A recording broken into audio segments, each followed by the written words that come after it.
Dios les bendiga, mis amados hermanos. Doy gracias a Dios por poder estar nuevamente con ustedes compartiendo mi cuaderno espiritual.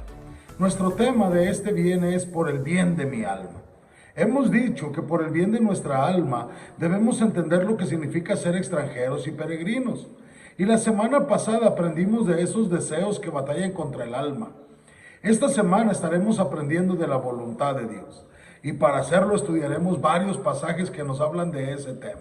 Pero primero que todo, ¿qué es la voluntad de Dios?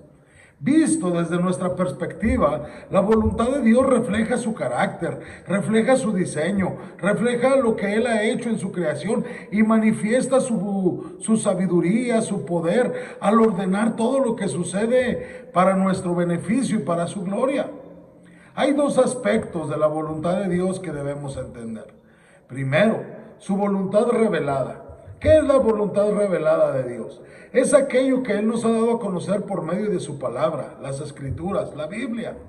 Segundo, la voluntad secreta, es decir, aquellas cosas que nosotros desconocemos y que según sus planes y sus deseos han de suceder. El pasaje de hoy está en 1 de Pedro, capítulo 4, versículo 19, donde dice: por tanto, los que padecen según la voluntad de Dios, encomienden a Él sus almas como a fiel Creador, haciendo el bien. En el capítulo 4, Pedro está basando sus enseñanzas en el ejemplo de los sufrimientos de Jesús. Y él amonesta a los creyentes a que no vivan para las malas pasiones, sino para cumplir la voluntad de Dios. Él enseña que aquellos que escogen una vida de pecado e inducen a otros a seguirlos tendrán que rendirle cuentas a Dios. Y los creyentes que ahora están muertos recibieron por esa razón el Evangelio durante su vida en esta tierra. Y el apóstol exhorta a los cristianos a buscar esas virtudes, incluyendo el dominio propio, el amor, la hospitalidad, el servicio. Y el objetivo de esto es que Dios reciba la alabanza por medio de Jesucristo. Los cristianos no deben sorprenderse cuando les toca sufrir. ¿Por qué? Porque están participando de los sufrimientos de Cristo. Es más, deben alegrarse cuando los insultan a causa del nombre de Cristo. Es más, dice la Escritura que somos bienaventurados. Pedro advierte a los creyentes que nadie debe dar ocasión de sufrir como un malhechor. Cuando algún creyente sufre, no debe avergonzarse, sino debe alabar a Dios por ser cristiano. El juicio de Dios comienza con la familia de Dios y luego alcanza severamente a los que desobedecen el Evangelio de Dios. Y en nuestro pasaje, Pedro hace una exhortación. Pedro está escribiendo su epístola a incrédulos, no a incrédulos, sino al pueblo de Dios, y en especial a los que están experimentando sufrimientos y dificultades.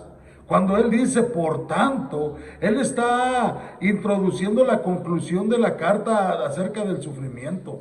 En otras partes de la carta ya Pedro ha exhortado a los cristianos a recordar que nada sucede fuera de la voluntad de Dios. En particular los que sufren se confrontan con la pregunta acerca de qué tan justo es lo que me está sucediendo. Estos no deben perder de vista el propósito de Dios. Ese propósito que Dios tiene para sus vidas, ya que la providencia de Dios cuidará de ellos. Por eso Pedro les recuerda a estos que están sufriendo con una palabra adicional de consuelo. Y Pedro les dice que deben cumplir con dos obligaciones. Y la primera de ellas es encomienden su alma a Dios, porque Él es un fiel creador. La palabra encomendarse aparece en el último dicho de Jesús en la cruz: Padre, en tus manos entrego o encomiendo mi vida. Y Pedro exhorta a estos creyentes que están sufriendo a entregar sus vidas en las manos del fiel Creador. Y se describe a Dios como el Creador. Y ese término aparece solamente aquí, en todo el Nuevo Testamento. Él dice que ese Creador es fiel. Él no solamente ha creado al hombre, sino que lo sostiene en cada momento. A este Dios el creyente puede confiadamente entregarse, porque la palabra de Dios nunca le fallará. Y la segunda cosa que los creyentes deben hacer es: hagan el bien. Esa es una recomendación que aparece continuamente en esta carta.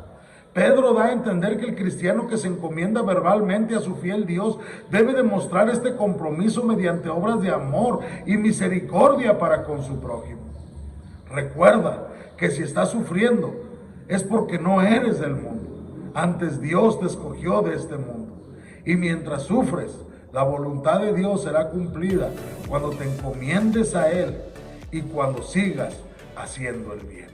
Que el Señor te bendiga.